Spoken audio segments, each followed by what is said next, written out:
Ne ettiniz Oğuz? Obadan gelen harplerle yaralıları obaya gönderdik. Haydi aramaya devam.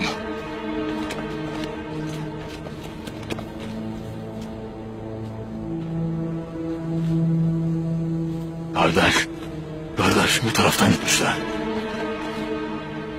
Bu yol Kör Vadi'ye gider. Kardeş beynimize bir fenalık etmiş olmasınlar. Hemen kötü düşünmeyelim. Biz gidelim. Hadi Alper atlara! Haydi! Ha! Haydi!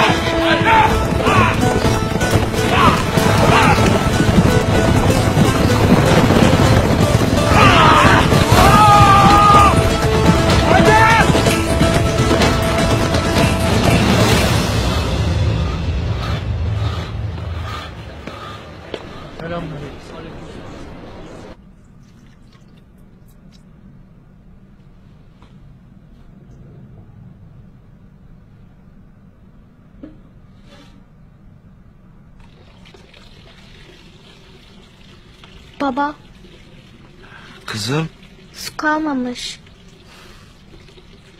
ablan kuyudan su çekmeye gitmişti. Git ona yardım et, hemen gelsin. Tamam baba.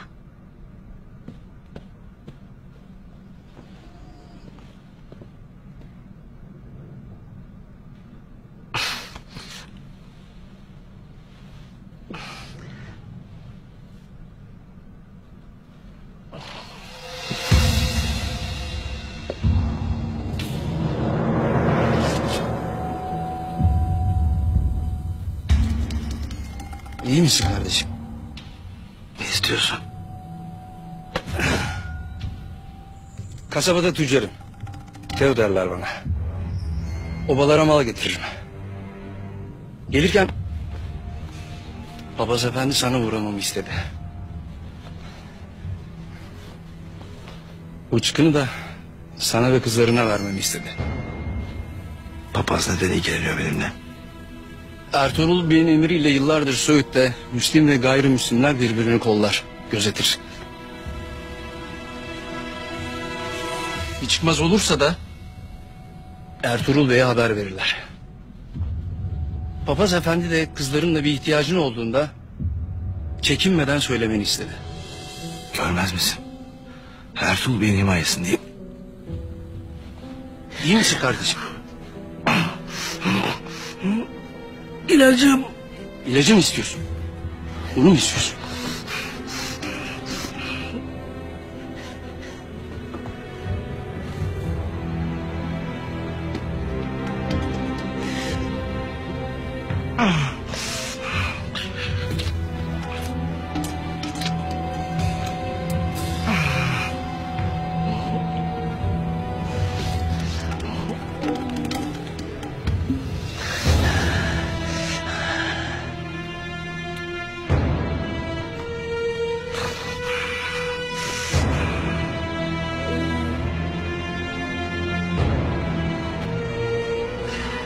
Daha iyi misin?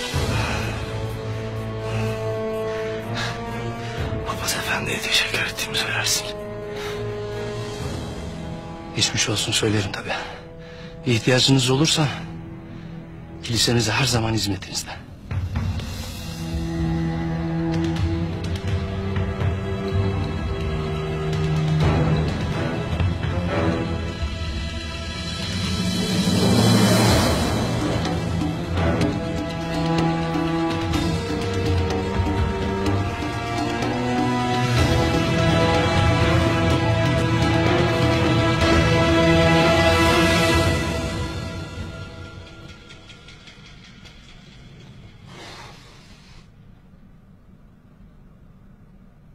Artuk Bey, benim haddim değil lakin neden alttan aldın? Neden bu meseleyi konuşmak için yarın hana geleceğini söyledin? Gündüz. Haddini aştın, doğrudur.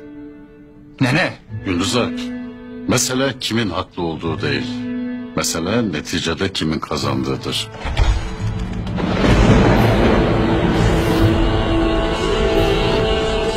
Beyimiz de bu devletin uç beyidir.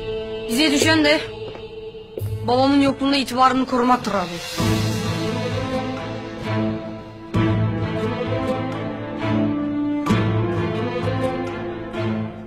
Osman, neyi ne vakit yapacağımı senden soracak değilim. Kardeşim.